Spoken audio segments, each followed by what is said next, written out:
Welcome to Behind the Paranormal with Paul and Ben Eno.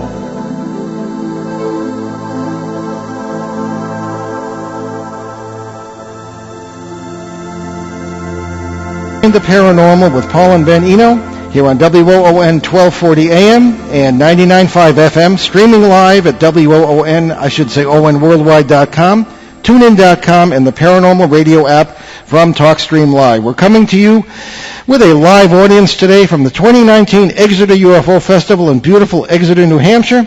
The event is organized by the Exeter Area Kiwanis Club to benefit local children's charities.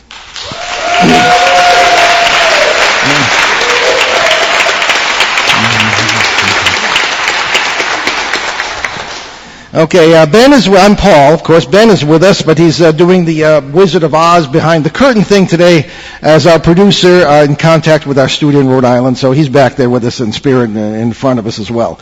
But it's question time for the impressive panel of speakers we have with us here today, and I'll pass the microphone very quickly so they can all introduce themselves at hopefully 25 words or less.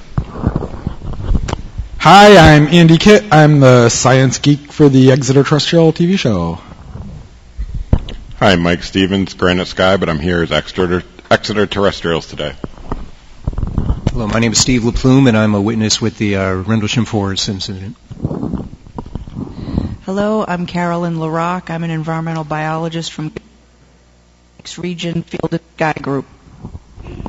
Hi, I'm Marinna Rose, and I had an encounter here in Dover, New Hampshire 3.5 years ago. Happy to be here. Good afternoon. I'm Peter Robbins. I'm an investigative writer who specializes in the subject of UFOs. I'm Valerie Lofaso. I am an empathic medium and author, and I am here with the Exeter Terrestrial team. I'm Kathleen Marden. I'm a UFO and contact researcher and investigator, a writer and an on-camera commentator and presenter. Hi, I'm Jim Weiner. I'm here to answer your questions about the Allagash abduction incident in northern Maine in 1976. My name is Charlie Foltz. I also was with Jim on the Allagash, and I teach art to inner city children in the city of Boston and continue doing artwork. Thank you. Hi, I'm Mack Maloney. I'm one of the co-hosts of Mack Maloney's Military X-Files radio show. My name is Steve Ward. I'm a correspondent on Mack Maloney's Military X-Files and also do a podcast called The High Strangeness Factor on the Paranormal UK Radio Network. I'm Juan, co-host of the Mack Maloney's Military X-Files show, heard everywhere.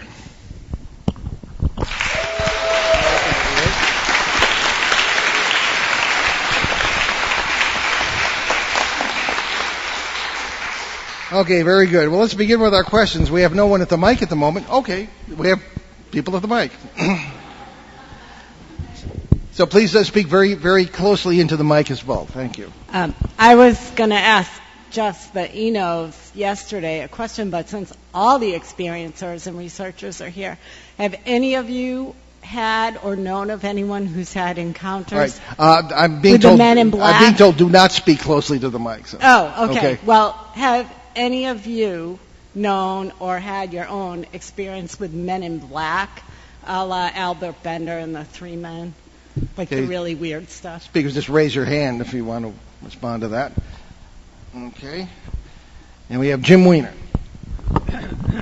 Yeah, I kind of, it may have been Men in Black. When I was working at Mass College of Art, excuse me, I used to ride back and forth every day on my bicycle because it was faster to get to work on bike rather than drive. And one day I was driving to work, it was in the summertime, and I was where the hospital area is, where Children's Hospital is. I don't know if any of you are familiar with that area. Children's Hospital is there, Beth Israel Hospital. And I was waiting for the light to change so I could cross the street on my bike. And there were 20 or 30 other people standing next to me waiting for the light. And while we were waiting, this car pulled up. It looked like an Impala from the 1970s. And there were these two guys sitting in it, and they both had like buzz cuts, for haircuts, and the passenger rolled down his window and said, "Oh, hey, buddy, do you know where Massachusetts College of Art is?" And I said, "Yeah, actually I do. You can go straight through this light, go down 3 other lights, hang a left, and it's right there on the corner. You can't miss it." So he says to me, "Oh, you sound like somebody who knows where he knows the city really well." And I said, "Well, actually I work there, so yeah, I know where it is." So the passenger says, "Oh, would you like a ride?" And I'm like, "Well, thanks, but no, I'm on my bike, and I enjoy riding my bike." And he said, "Oh, well, no, it's okay. We can put your bike in the trunk." So I was like, "No, I don't think so." So the guy looks at me right in the eyes and he says, "Get in the car." And all the people standing next to me are going, "Don't get in the car, buddy. Don't get in that car." So at that moment, the light changed, and I raced across, got immediately up on the sidewalk, took the rest of my drive to the college on the sidewalk. They followed me right to the front door. So that's my Men in Black. Boy, pretty amazing. If the question was directed at Ben and myself, I'd almost have to say no, except for people, not men in black, but men in utility uniforms. We had people at our door for quite a period in the last few years who had National Grid uniforms, trucks, and badges, but were not associated with National Grid because I checked. So take it or leave it. We have another questioner. Yes, sir. Yes, I'd like to ask the two Allagash experiencers, do you feel you are better people, even through the trauma and all of the event, in some way that you are serving consciousness raising, helping other people, like teaching art, and how you all shifted, the 4 experiences shifted their consciousness? Whitley Strieber, who's had many experiences, is coming out with a new book saying it's more than DNA taking and spaceships and all. There's a bigger story of shifting consciousness. Do you feel that you did have a big shift in your life after the experience? Okay. Now we can start with Charlie Foltz on that one. Well, actually, yes. My whole life was being charted for one purpose, to teach, and I ended up becoming a medical artist. I worked with veteran populations as well as children at the Children's Burn Hospital, the Shriners Burn Hospital in Boston. I felt a great need to volunteer my time where I could and then employ myself doing things that sparked the interest and progression of others. So, Jim? Yes, I have to agree with Charlie. I think it's overall, after all this time, I have to say that it has had a positive impact on my life. The incidents themselves are terrifying, but it's like any other kind of terrifying incident, really. Whether you're in a car wreck or a train wreck or a plane wreck, aliens are kind of like the same thing. It's a traumatic experience that you have to live through and work through. But what it's done for us is it's allowed us, in our search for answers, to meet many, many amazing people. And without that experience, we would have never met these. Found the at least some of the answers that we were looking for, and it's really made us. It's made me really look differently at how I look at and with other people. So it's. Overall, it's been a positive experience. All right, thank you, Jim. And our next questioner, please. Hi, my name is Dawn. My question is for the gentleman of the Allagash abduction, and my question is: you mentioned this morning that you did your regression and didn't speak to the other members of the party. Can you talk about when you revealed that what the regression had actually shown and how that was? Okay. Well, we'll start with Jim on that one. They love you here, Jim. They love you. Okay. Let's see if I can talk into this correctly now. It's a narrow angle. when we did the hypnotic regressions, we agreed not to talk among ourselves about any of the content from any of the regressions, which is what we did. None of us talked. And after they lasted about a year and a half, and after which Ray Fowler and his co-researcher David Webb and the hypnotist Tony Constantino called all four of us, Charlie, me, my brother Jack, and Chuck Rack, together. And then they presented to us the results that they got from all of the hypnotic regressions. So that was the time when we actually found out what came out of them in terms of what each of the others said, and it was pretty shocking. I mean, it's hard to believe when you hear somebody say all of your content from your separate hypnotic regression sessions corroborate one another, and they tell this story. And the odds of that happening statistically are astronomical. So what Ray and David and Tony said to us is they said, in our opinion, we think you were abducted. And that was a pretty shocking thing to hear, that these people actually think that in all probability that's what occurred. But we've learned to live with it. So did I answer your question? Oh, good. Charlie, did you want to say anything?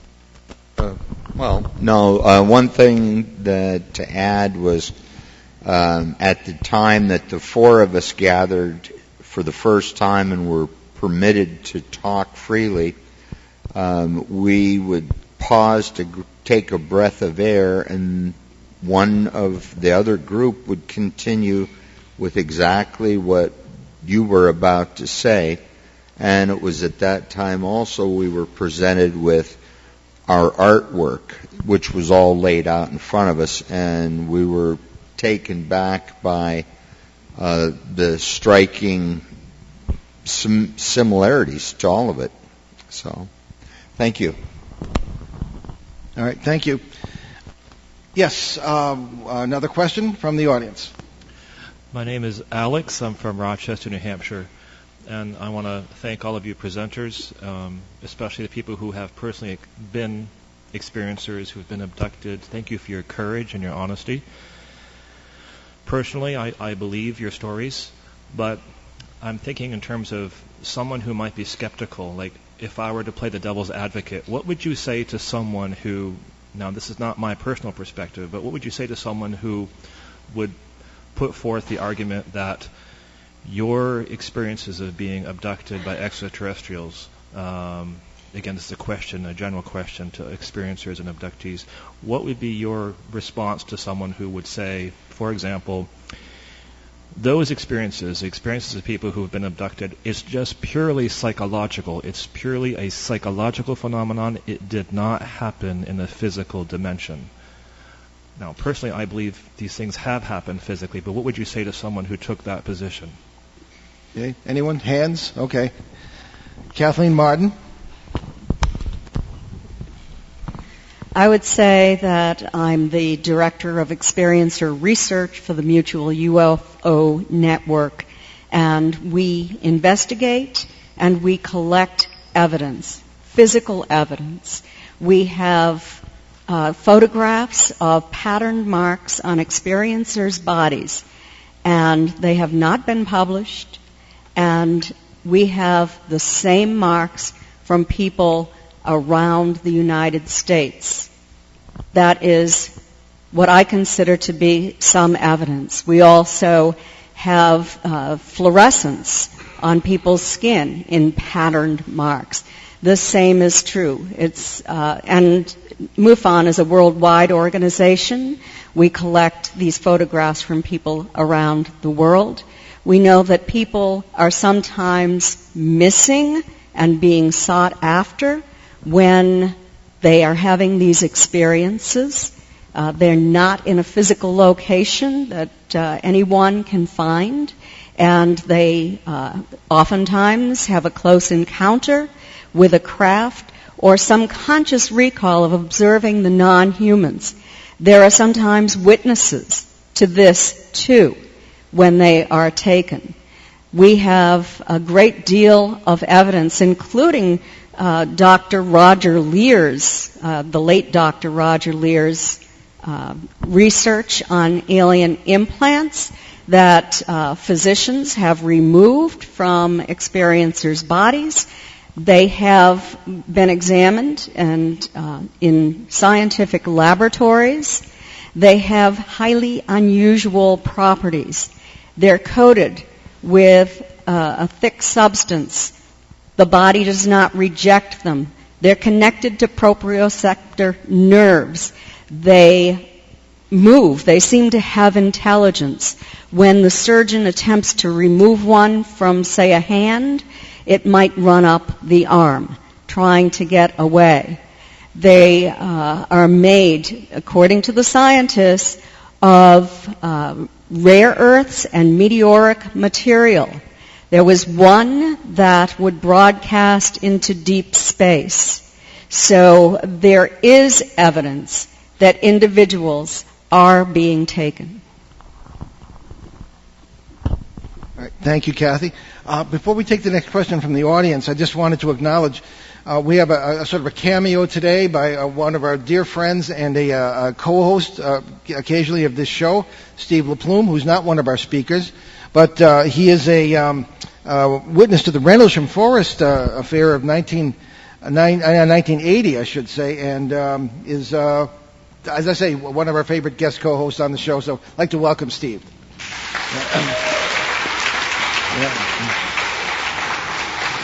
Okay. Great. And also, before we continue, I just wanted to say that there's someone who is not here today we miss very much, and that is Stanton Friedman. And there was just a wonderful move. I was almost moved to tears by your presentation this morning in honor of Stan, Peter. So thank you for that. And we all honor. I don't feel that he's gone, but we all honor his memory.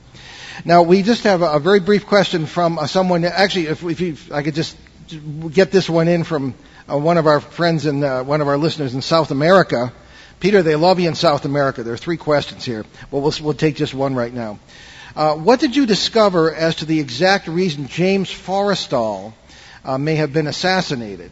Was there some bombshell UFO secret he had? That's from Peter in Bogota, Colombia. Oh, yeah, right. Just shout. Okay. Briefly, otherwise we would take up the rest of the day.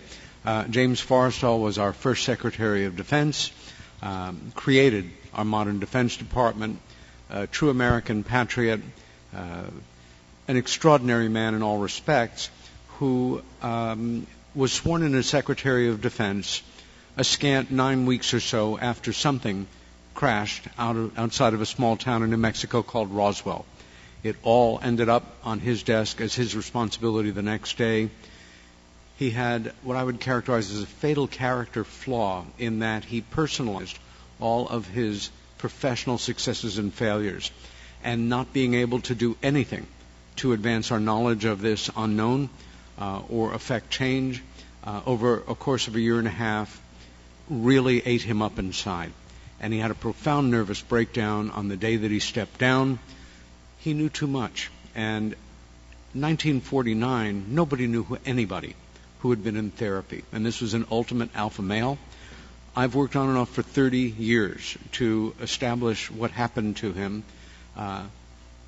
in regard to his alleged suicide. And I think I have enough information that I brought to the fore that would convince any courtroom in America that he was murdered, that he was forced out of that window. He did not go out of his own volition, and it is now in the form of a documentary called James Forrestal, His Extraordinary Life and Suspicious Death, which will premiere at the International UFO Congress Film Festival, Congress Film Festival in Phoenix 3 days from now on September 3rd.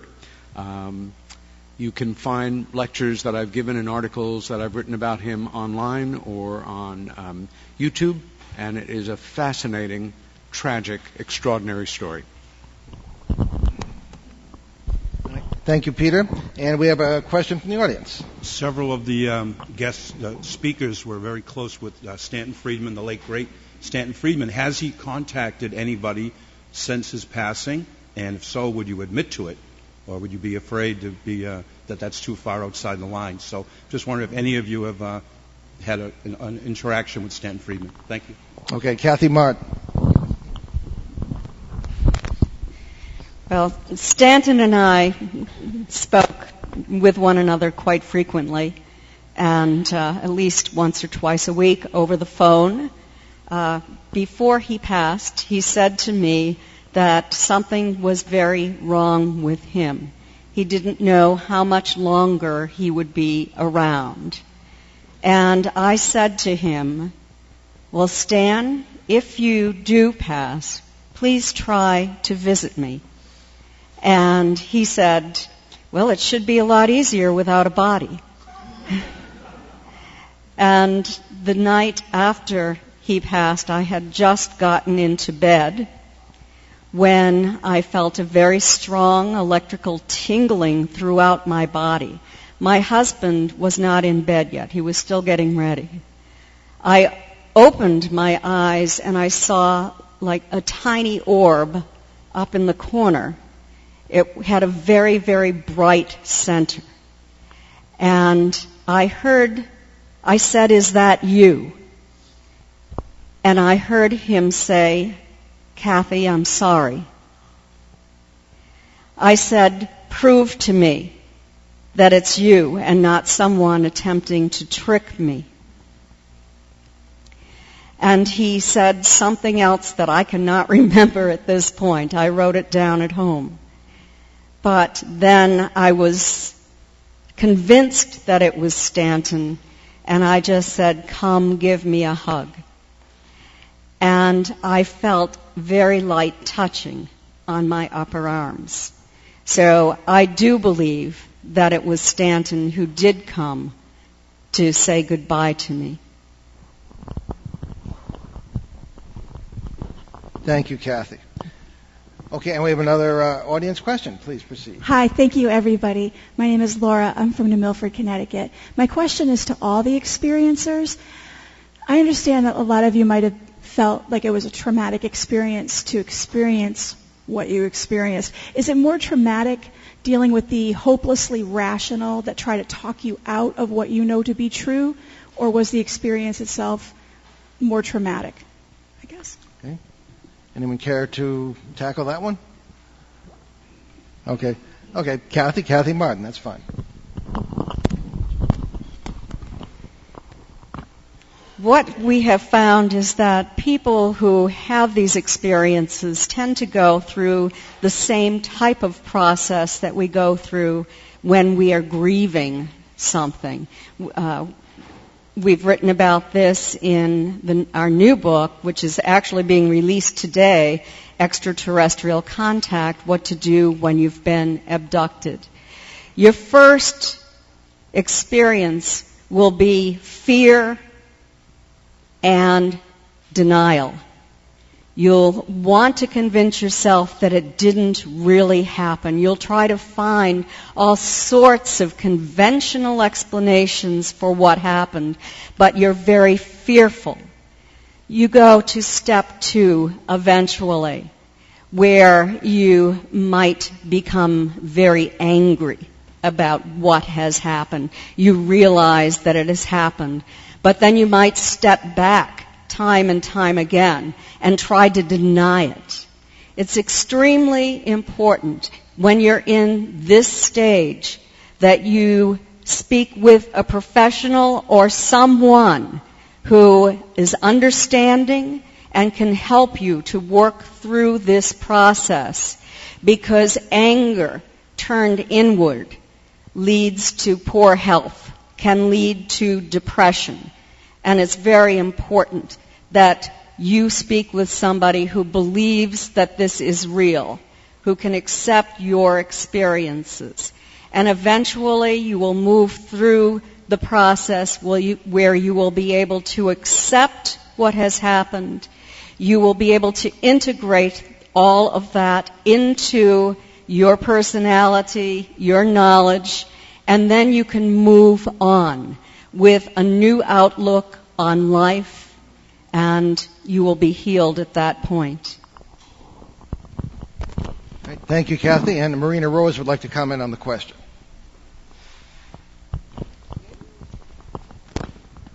Yeah, I just wanted to add, I don't know if you were here for my talk yesterday morning, but for me it was a very loving experience that I had. There was no fear in my experience whatsoever. I actually felt like I was coming home. I feel very blessed that I had that experience because I know that's not a typical experience sometimes. And I do feel like a lot of fear sometimes around this subject, and I'm happy to have a different story to tell. The other piece that I wanted to add that I actually forgot to tell in my story, which was the most important part, they actually healed my hip, which was another undeniable piece and a very loving piece that they came to give me. So. Okay, and Steve Laplume. Okay, I'm actually just the opposite of you. When I had my experience, I was full of anger and hatred towards just everything. I felt like I was duped my whole life. I was lied to, and if anybody knows my history at all, I kind of twisted off. I became a professional mercenary soldier. I was very good at what I did because I had no conscience and no qualms about what I was doing at the time, because I just figured nothing mattered. I lost my faith in God and everything. And as far as acceptance, it's been about a year since I finally accepted and just am fine and at peace with the whole situation.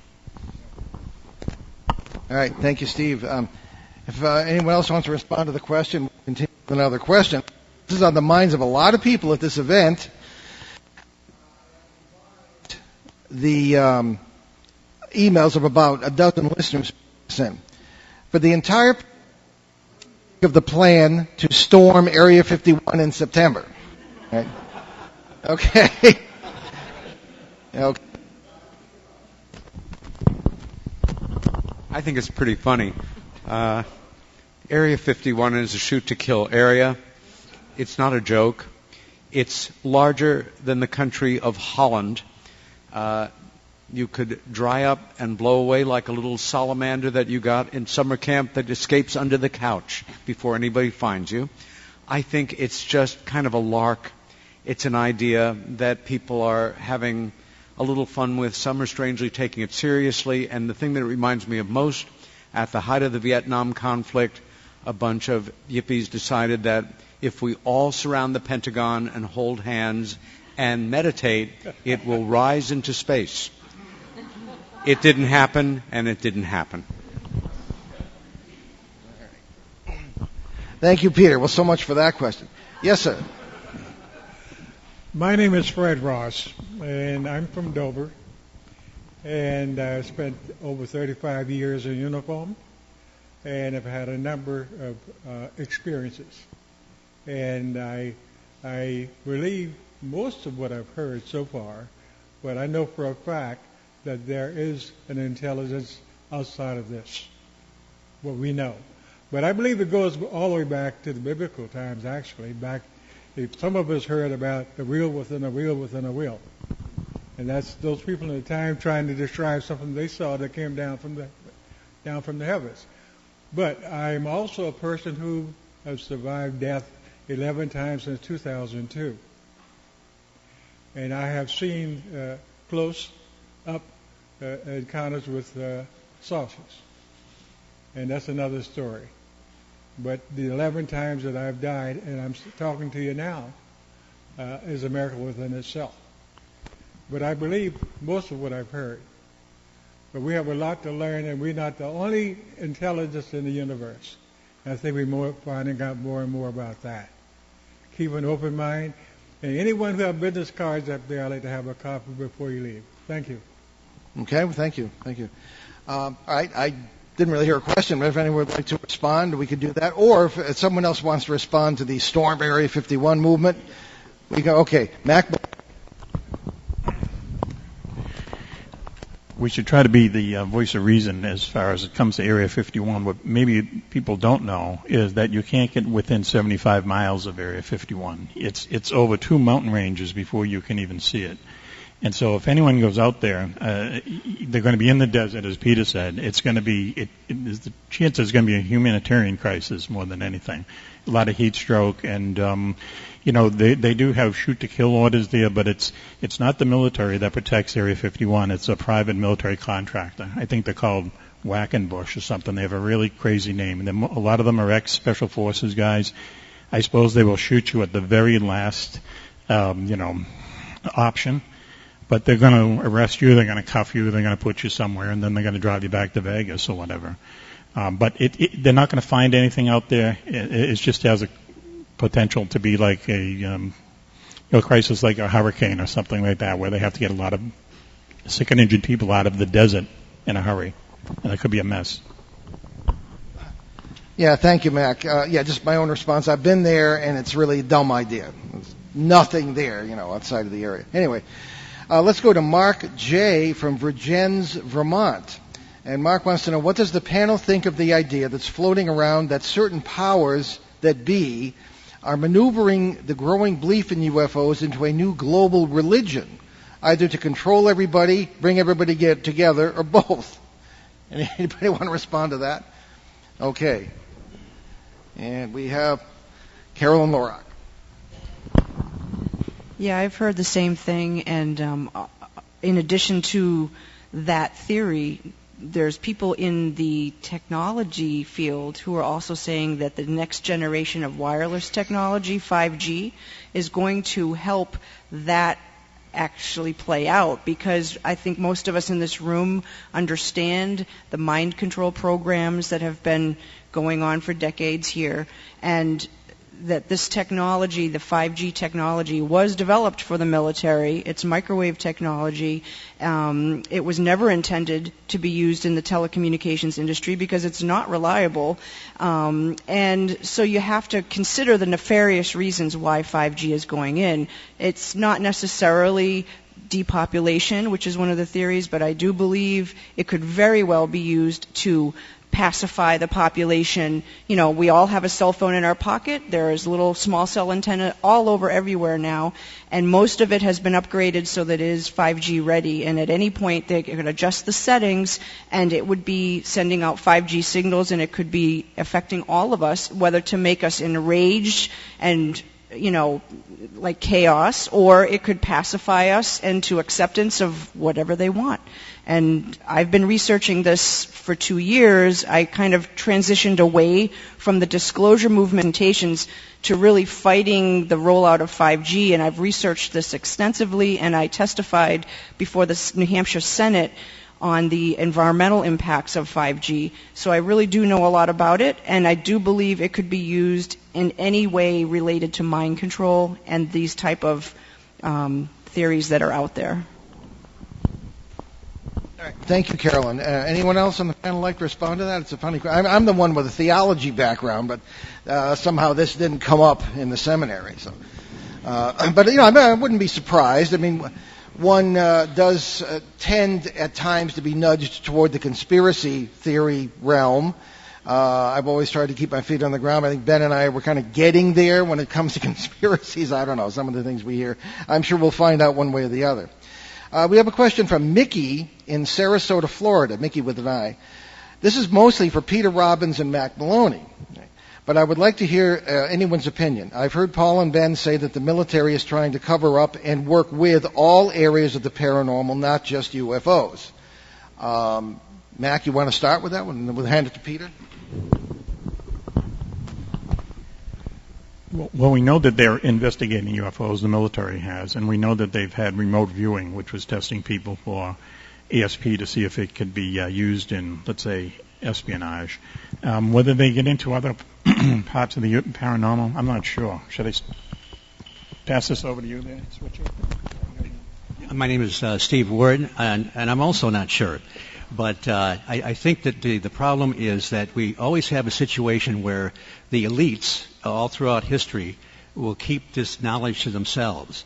So I tend to think that there are arms of the government or black ops perhaps that are in all aspects of these things, but that just so the lid on it is so tight that we'll never know. And when they do discover something, The elites seldom let us, the great unwashed, know these things. They always have kept it to themselves. So I don't think we're going to have any, I really don't think we're going to have any disclosure from the powers that be, or that we're ever really going to find out what they know. And one of the worst things is, I think that they do know that whatever it is, they have absolutely no control over it, and they'll never admit that. Okay, and we have Juan from Juan from the Mack Maloney Show. I keep going back to the great movie Easy Rider, and the first camp out between Jack Nicholson, Dennis Hopper, and Peter Fonda, and Dennis Hopper goes, "Oh, what was that, man?" And George, the character that Jack Nicholson plays, says that the reason that the government will never admit to there's any UFO activity up there is because we as the government, or a part of the government, don't want to admit that there's no control over it. So the United States government or any government doesn't want to admit that there's any, if they have knowledge of it, that there's any control whatsoever, and the population will go crazy, and there'll be mass hysteria. So that's why they keep a lid on it any way they can. Thank you, Juan. Take it over to Steve Laplume. The other end of the table here. Steve. Thanks. Because of some of the work I used to do, I was involved with some nefarious individuals, we'll put it that way. One of them was involved with remote viewing, and my question to everybody in the audience was, does anybody realize that the U.S. government had a remote viewing program? It was heavily involved. The CIA has used remote viewers, I believe, up to 20,000 times. During the Iranian hostage crisis, they used remote viewers to try and find out where they are, and most of the public has no idea that the program shut down in 1995. But, I mean, the general public would have no knowledge of that, and they'd probably scoff at anybody that was actually even trying to say that. So I think that's your answer. Yeah. Thank you. Andy, did you want? Andy Kitt. I just want to add, it's not necessarily the military. The government does work with a lot of contractors, various think tanks, to either consider it. SRI is common. They've done, in fact, they were intimately involved in the remote viewing thing. It's well known that the military actually used dowsers during the Vietnam War. Is it happening? Absolutely. How much of it's happening? I don't know, because the think tanks are kind of outside government jurisdiction. They're paid to come up with answers, and they come up with the answers, but the process, what they look at, what they do, is not necessarily under our purview. Okay, thank you, Andy, and we'll hand it over to Peter Robbins once I get around this mic. Thanks. To follow up briefly on my colleagues, we're talking about the military here. As the expression goes, if you're a hammer, everything looks like a nail. This is the military. They have an interest in anything they can weaponize, whether or not it's parapsychology, earth energies, harmony among people, new technology. As Stanton Friedman used to point out, the push to crack UFO technology was not based on free energy or bringing us all together. It was based on weaponizing it. Whoever can do that first wins. And that's the mindset of the individuals who continue to run the world military. It's one of the reasons we all have to be on guard, in a sense, and be aware that this is the nature of these agencies all over the world. Thank you, Peter. Anyone else? Okay. We have our faithful questioner from the audience. There are 13 panelists. I'd like to have a raise of hands of anybody that trusts To the Stars Academy. All right. Didn't mean Anybody that. trust To the Stars Academy to help with disclosure? No one is for... Peter, you can speak on it. Thank you. Peter Robbins. Let me say at the outset, I have not immersed myself in this subject like anybody in the field. I'm intrigued, I'm concerned, I'm wary, and I'm watchful. I'm an optimist by nature. I hope for the best. I think Tom DeLonge, who is heading this effort, a former frontman for a well-known rock and roll group, any song of which, if I was had to identify, I would lose my life because I don't know any of their music. I think he's very sincere. I think the chances are good that the organization and certain individuals involved in it are already to some degree co-opted. I hope I'm wrong. I think the fact that it's put together as a business to make money using entertainment to help disclosure is a noble idea, and I think time will tell. But I have to remain on the cautious side myself. All right, thank you, Peter. Just personally, who here believes what the government says? No hands. All right, okay, I get that.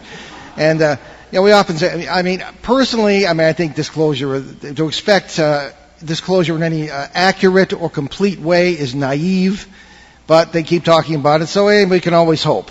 I'm an optimistic guy. All right. Okay, so and any other comments on that point? Okay. Let's go to one from several listeners, and I combined this into one sentence here. Can Kathleen Marden explain her idea of accidental awareness, which came up on a show about 8 years ago, and how it relates to remembering alien encounters? Okay.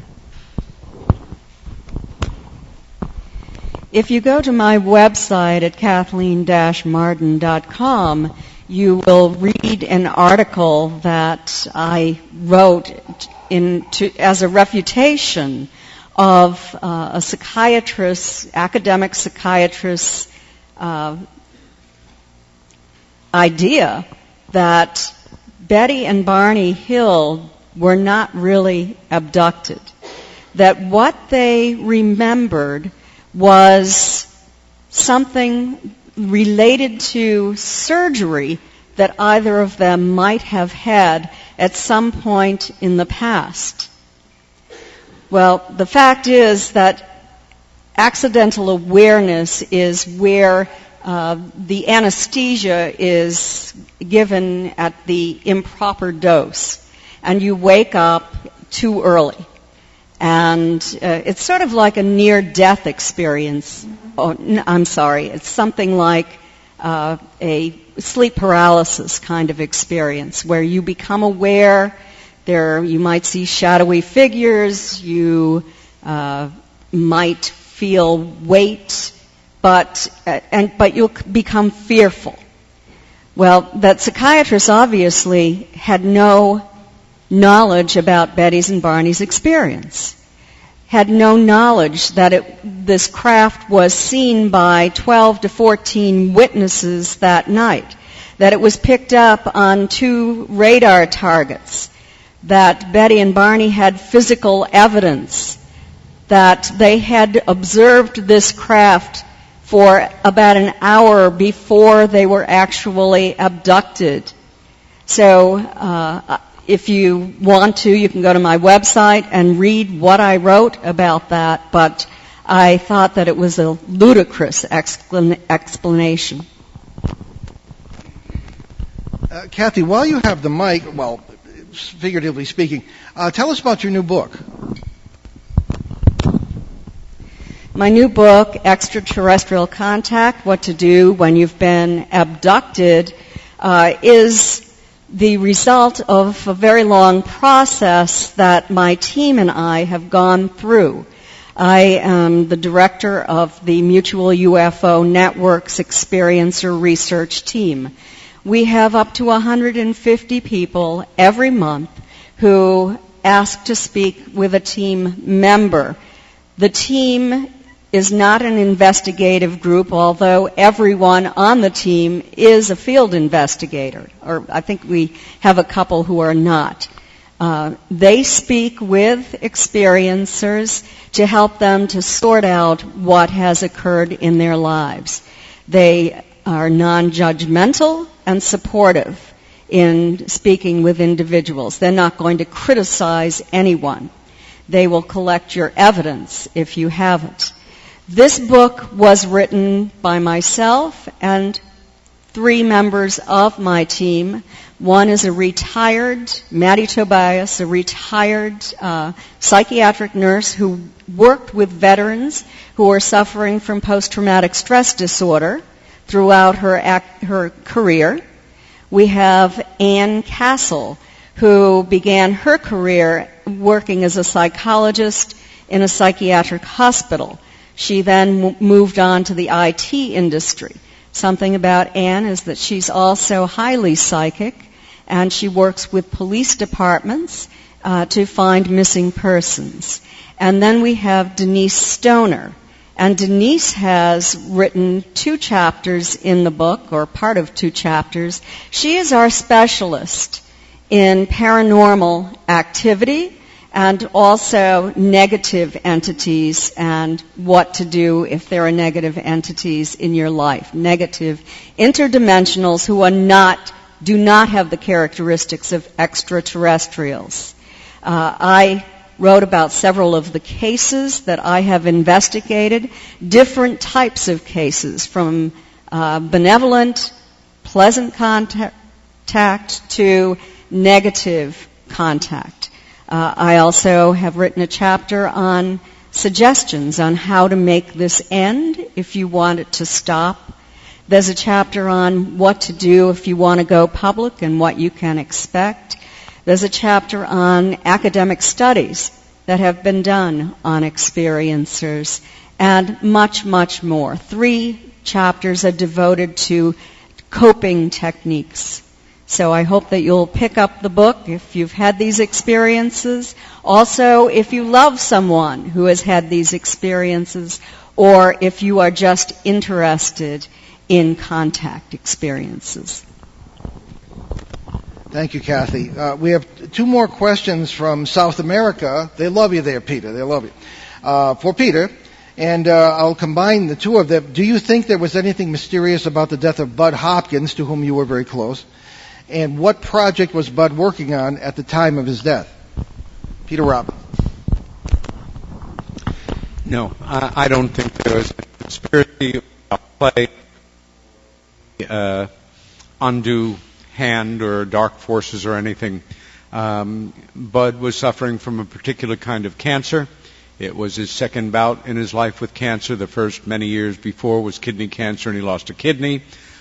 He died at the age of 80, a very full life, and it was basically the most natural thing in the world, as death is at the end of a life where, a person is ill. What was he working on? The same thing that he had been working on for decades. The abduction phenomena and the mechanisms behind it. Primarily for him, it was about being there for people who had had experiences that they had trouble adjusting to. He was not working on a new book or a film or any project per se. His health precluded that, as it does in the last year or 2 of cancer that makes you very weak. He died, I think, on August 21st of 2011. He told me several months before he died, and he was a pragmatist, agnostic, humanist, proud liberal with a capital L, who felt that his immortality would lie in his daughter, his granddaughter, his friendships, the good work that he did, his writing, and his wonderful artworks. He also had a wickedly fabulous sense of humor, and over the 35 years of our friendship, I often was oblivious that a joke was coming because he'd tell it to me with a straight face. But he did say a few months before he died that he was at peace with everything. He did have 2 final requests. One was that he reached the age of 80. His birthday was June 15th. We had a very nice party with 15 or 20 people there with champagne and cake, and we all went home, and it was a lovely evening. And that he would outlive Dick Cheney. It was not until October that we had a wonderful memorial for him at the Quaker Meeting House, where his daughter had attended school in a beautiful part of Manhattan on 16th Street, a Civil War era building like this. And I got to give a eulogy and tell that story, and it brought down the house. I also got to say 1 out of 2 ain't bad. All right, thank you, Peter. We have more questions, but we have not heard from Valerie Lofaso today, or really Mike Stevens outside of the panel here. So can we, if you have anything to say on anything we've discussed, Now's the time. No? Okay. All right. Okay. Well, let's go back to South America, and where you are not unappreciated, Kathy, okay? So, can you please ask Kathleen Marden? Can you share some of the latest information about investigating alien implants? And you did mention that in one of your previous statements. Dr. Roger Lear had claimed he had detected implants transmitting signals into deep space. What has happened since his death in this area? And the further comment is, do you know if there was anything strange about Dr. Lear's death? They're very suspicious in South America. Okay. In my opinion, there is nothing suspicious about Roger Lear's death. I saw him a few times before he passed away. He had been involved in a car accident, and his health was poor after that, and we were not surprised that this happened. In terms of where we have gone since then, I have to say that there has not been a medical doctor who has picked up that work and carried it forward. We have to have great gratitude for the work that he did. And, of course, there is Darrell Sims. And Darrell Sims at one point did work with Dr. Lear. And Darrell Sims continues to accept implants and has recently gone to India, where he worked as the medical hypnotist during the removal of what they believed was an implant, and it was going to be scientifically investigated. But we are still looking for a medical doctor who will step forward and have an interest in this. Many people have contacted the Mutual UFO Network about this. We do have a team of scientists who have developed protocols for the investigation. You can get in touch with MUFON, but you will have to go to your own medical doctor, and you will have to pay to have that removed. Okay, thank you, Kathy. I think we have time for one more question from the audience. This is for A.J. Kitt. Do you believe that we are living in a Matrix-type environment world, perhaps? And also, favorite movies, science fiction movies that maybe tell us more about what is really going on in the world? As far as favorite movie that tells us what is going on, The Matrix is a great example. The problem is there's absolutely no way to tell if we are in a Matrix world. Even if you think you wake up, which one's the real world? So, there it is. Thank you, Andrew. We only have a few minutes left. I would like to thank our panel and certainly our live audience for a very interesting show covering many, many topics. And we hope that you'll be back next year with us.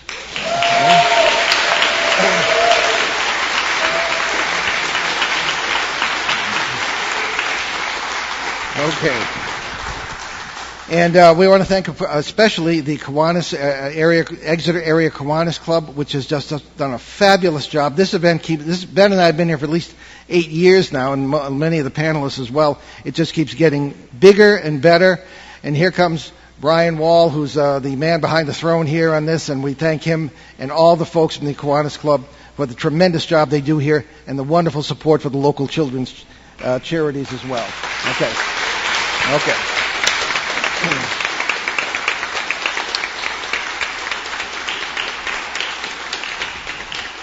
And can we acknowledge the Wizard of Oz here? Ben, can you step out behind the curtain for 5 seconds here? And thank you for your production work. I don't know, he's not shy. He's probably talking to the station manager.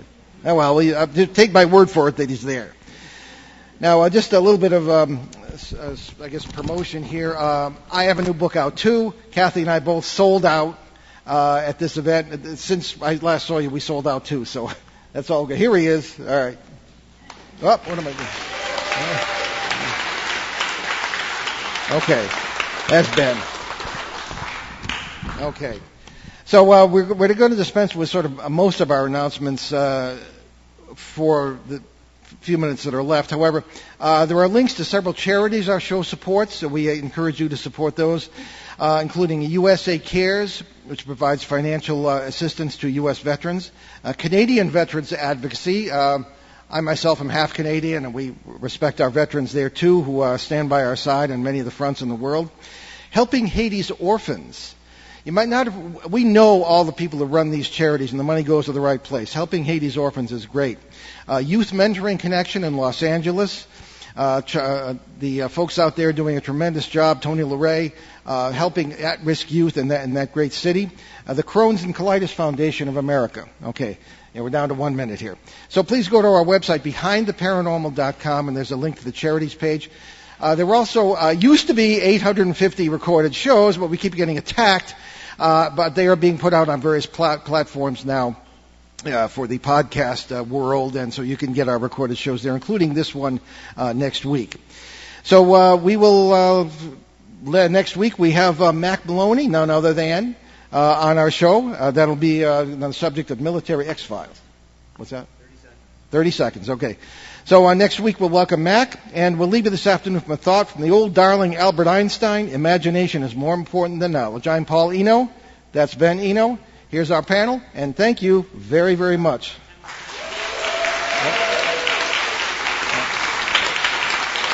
Okay. There's more. Okay, good. Return to this radio frequency 167 hours from now for another edition of Behind the Paranormal with Paul and Ben Eno.